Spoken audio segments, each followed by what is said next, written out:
Hello, my dears. It's a glorious spring morning. The sun is just now rising. It's 12 degrees Celsius. And I do believe that spring has really sprung at last. I'm doing this video today in honor of the Doctor.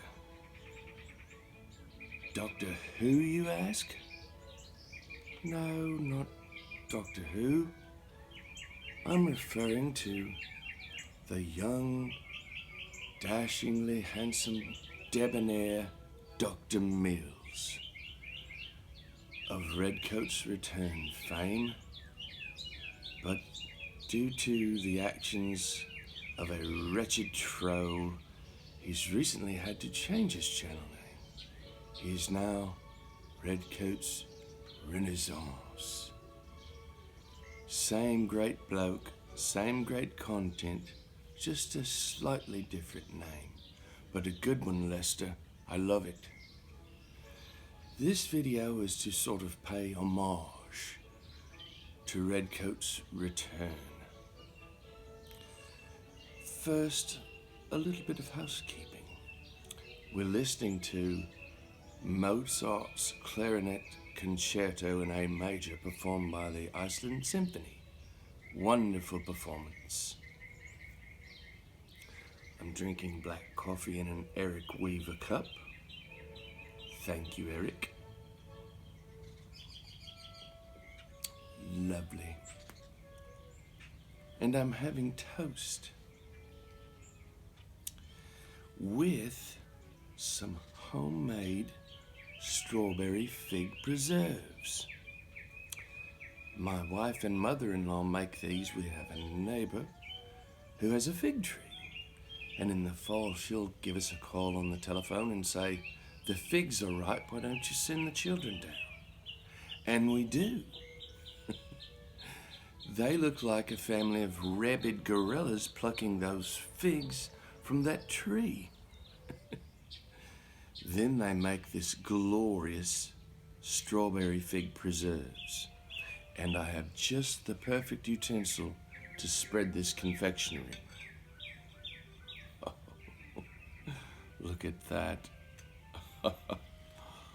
Oh, yes. Perfect. Beautiful.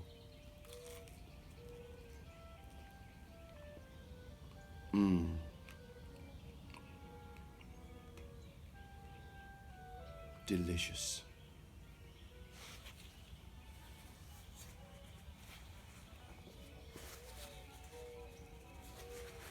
All right, getting on with it then.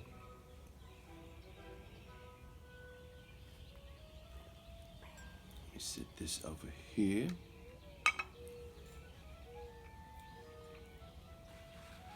Pardon me. Move this bin weight over here.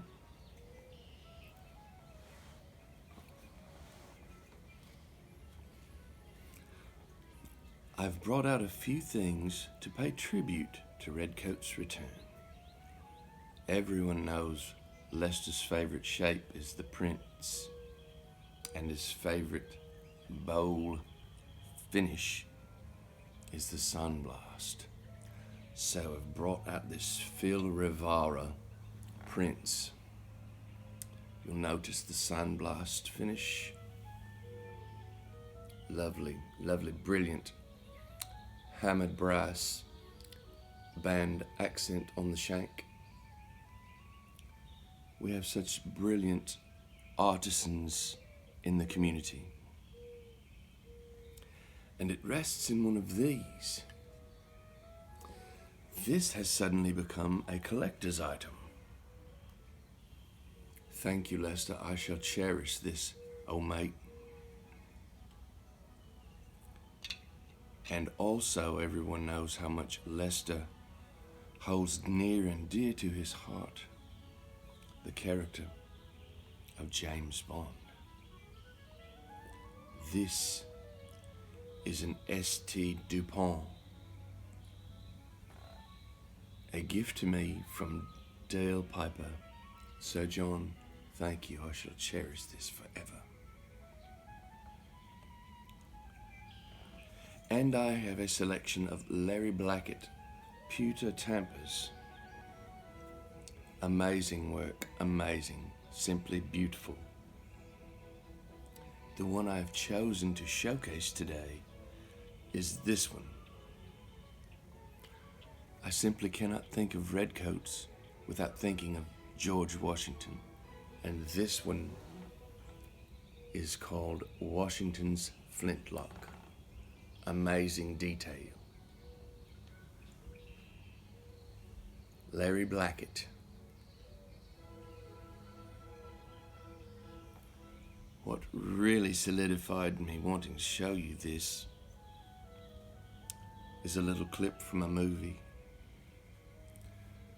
Daniel Day-Lewis played Abraham Lincoln in the movie Lincoln. And I have a little clip to show you of a story which he told as Abraham Lincoln. In that movie, the story is about Ethan Allen, and the central character in the story is George Washington. Let's have a look, shall we? It was right after the Revolution, right after peace had been concluded. And Ethan Allen went to London to help our new country conduct his business with the king. The English sneered at how rough we are and rude and simple-minded and on like that everywhere he went. Until one day he was invited to the townhouse of a great English lord. Dinner was served, beverages imbibed.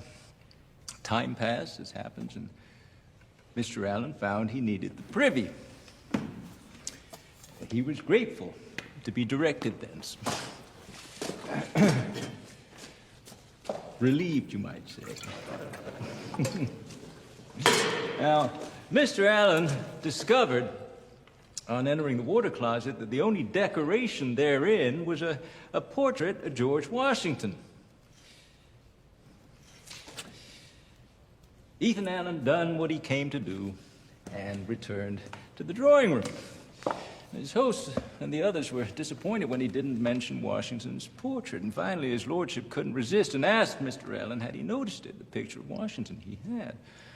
Well, what did he think of its placement? Did it seem appropriately located to Mr. Allen? Mr. Allen said it did.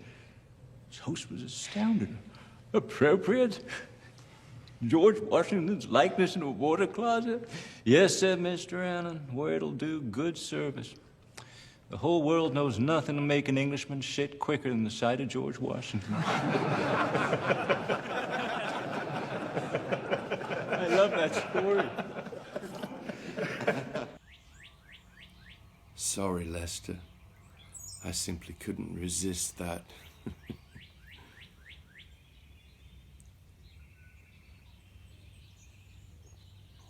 So now you see why I wanted to show you.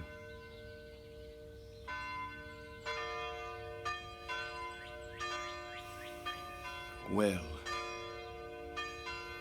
this wouldn't be a true, correct, and proper tribute to Redcoat's return without the bloody bells. That's it. I've had it. I shall take care of this.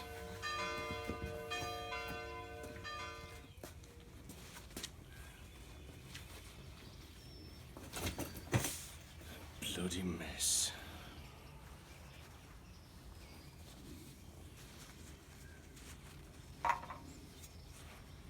Messy indeed, but effective. Well, at least there shall be quiet in the village for a while, until they find a replacement bell ringer. Now, back to Dr. Mills. He's recently reached a wonderful milestone, 1,000 subscribers. Congratulations, old mate. And I'm certain the next 1,000 is in your very near future.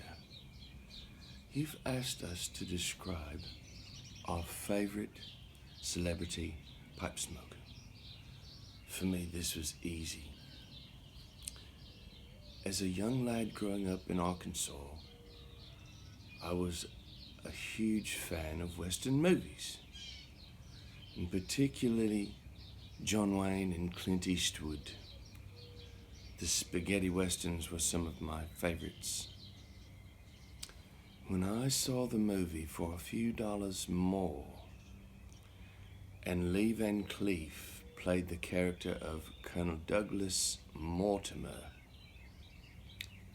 the moment that I saw him strike his match on the Hunchback's hump to light that glorious, infamous meerschaum pipe of his, that was it for me. My favorite celebrity pipe smoker. Let's take a look at that little clip from For a Few Dollars More.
So there you have it, my dears. This is my little tribute to the artist formerly known as Redcoat's return. Congratulations on 1,000 subscribers, dear Lester. Here is to many more subscribers and many less trolls. If I am selected as a winner of your goal, would you please forward whatever I may win to our good friend Sean the Victorian Piper? He's a great bloke, and I believe he deserves a Ben Wade. My dears, I will leave you with a short collage of photos of my favorite celebrity pipe smoker in For a Few Dollars More. Cheers.